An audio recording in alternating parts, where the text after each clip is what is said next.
number one is your topics, content relevant to what people need. Number two is a professional website. So I'm using some of my own examples. In my actual virtual training courses, I use all of your samples. I would say hire it done. Do not try and do your own website, because someone who knows what they're doing knows what they're doing. And that's what you're paying for, their expertise, so that you can be a speaker and not be stuck behind your computer trying to design your own website. All right, so then there's a few things on this that in my courses I go deeper on. Notice that both the introduction tonight and the top of this website has questions. The questions need to come from the pains that you can help people solve. You take what their pain is, you turn it into a question and hand it back to them in dominant placements of the layout, as in the top of the website page, the top of the flyer, the question on the business card. So all of that has specific and vital placement. So feel free to go to, this was SherylRoush.com.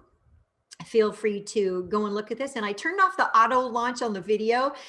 Remember how when we first started doing this, everybody, they were auto launches, and all of a sudden, yeah, boom, this is a really high energy teaser clip. It's a montage.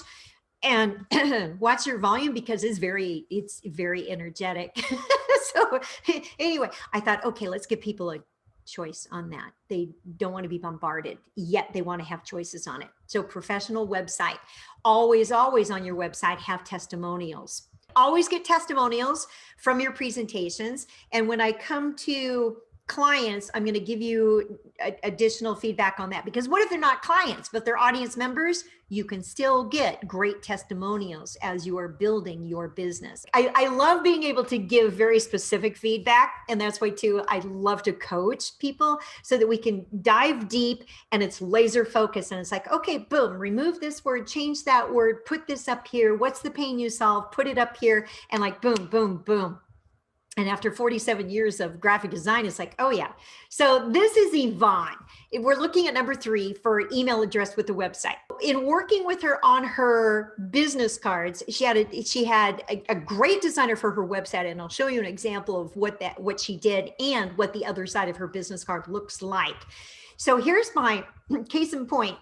To have your email address that has your name in it. Hers is Yvonne at YvonneOrtega.com. So have your name. It gives you credibility. It looks like, okay, you're a serious business. So the question I often get here is, what happens if I have more than one business? Great. Then have different email addresses. Well, what if I have Gmail? Great. Then you can take your domain names and they can be forwarded or directed through your Gmail, and that they come into your email collections, whatever that it is. I have Gmail as well. I do not give out that Gmail email address. It's too common. It doesn't say what I do. Sheryl at sparklepresentations.com. Yes, it does. So that's my corporation domain. And then I also have Sheryl at SherylRoush.com, which is the beautiful website that you just saw that Cynthia designed. So consider having your email address that gives people a clue that yes, you're serious about business or what it is that you do. So that's number 3 on that.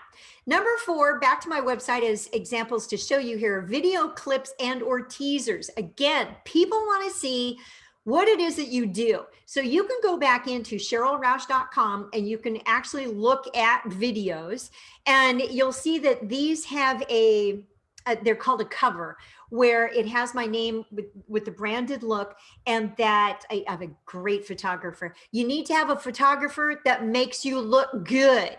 And it's not on the list, it would probably be number 11 on here, is to have professional photos. And my tip for when you have photos, because I don't know about you, I used to be a professional photographer. I'd rather be on the back side of the camera instead of the front. Perhaps you can relate to that. Take music with you on site, music that makes you move. So for me, I want music that makes me dance. and the best photos that I've ever taken are like to Shania Twain. Let's go, girls. You know, and it's like I'm moving and I'm natural. And my hope for you is that you take photos that look like you, that your photographer captures your image. So add that as number 11 onto our list of 10 here today, is have really good photos that are you. It's got to be you. And so with each of these video clips, then it has a standard cover. So like if you're searching in YouTube, that it has a consistent look for it. And you can find me on YouTube. You can find me on any social media.